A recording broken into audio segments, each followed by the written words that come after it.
দুজনকে হত্যা করা হয়, দুজন ডাবল মার্ডার কেস। সেই মামলায় 2005 সালে সম্ভবত 2005 সালে একটি ওনারা দরখাস্ত করেন সুপ্রিম কোর্টের হাইকোর্ট বিভাগে, যে ওই মামলাটা ওই বিচারকের আদালতে তারা বিচার পাবেন না মর্মে তারা একটা দরখাস্ত করেন। সেই দরখাস্তের প্রেক্ষিতে হাইকোর্ট রুল দেয় এবং স্টে দেয়।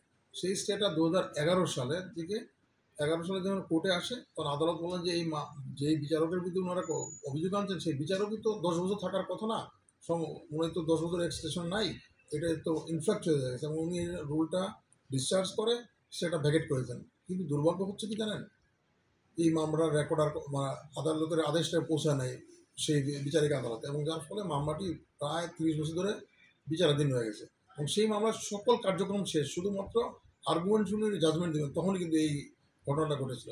এবং দেখেন, আমি কিন্তু বারবার বলছি যে কিছু কিছু মামলা যদি পুরোনো মামলা দেখবেন, এই যে এই মামলাটা বিচারকের বিরুদ্ধে তারা অভিযোগ আনলেন, বললেন যে ওনার কাছে ন্যায় বিচার পাবেন না, সেই বিচারক হয়তো রিটায়ারমেন্টেও চলে গেছেন, কিন্তু তারপর হাইকোর্টে মামলাটা পড়েছিল। হাইকোর্ট ডিভিশন যে জাজমেন্ট ছিল ওইখানে ওনারা বলছেন হয়তো উনি রিটায়ারমেন্টেও চলে গেছেন, কিন্তু এখনও মামলাটা পড়ে আছে। এইভাবে বিভিন্ন মামলায় পুরোনো মামলাগুলো দেখবেন আপনার অধিকাংশ সময় কিন্তু ইনফ্রাক্চার্স হয়ে গেছে, এবং এটা যে উদ্দেশ্য করা মামলাটা দেরি করার জন্য এটা করা হয়েছে, সেই মামলার কারণে বিচারিক আদালতে মামলাটা পড়ে থাকে এবং বিচারিক আদালতে পড়ে থাকার কারণে মামলার জটটা বাড়ছে। এই বিষয়গুলো বিবেচনা করে মাননীয় প্রধান বিচারপতি মহোদয়ের দৃষ্টি আকর্ষণ করা হলে উনি কিন্তু এখন পুরোনো মামলাগুলো আদালতের কার্যতালিকায় দিচ্ছেন। এই কার্যতালিকা আসার পরে এখন আমরা যে পুরোনো মামলা অধিকাংশ মামলায় কিন্তু শুধু একটা অর্ডার দিয়ে শেষ হয়ে যাচ্ছে, শুনানির প্রয়োজন নেই, কারণ অধিকাংশ ক্ষেত্রেই ফলবিহীন হয়ে গেছে, যেটাকে আমরা বলি ইনফ্রাক্চার্স, এগুলো হয়ে গেছে। এইসব কারণে মামলাগুলো যদি যত তাড়াতাড়ি শেষ হবে মামলার জটও কমবে।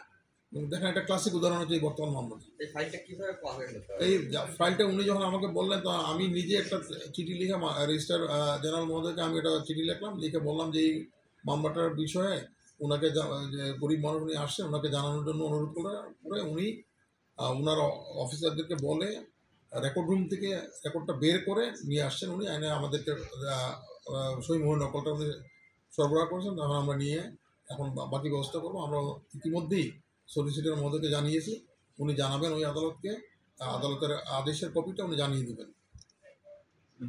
আপনার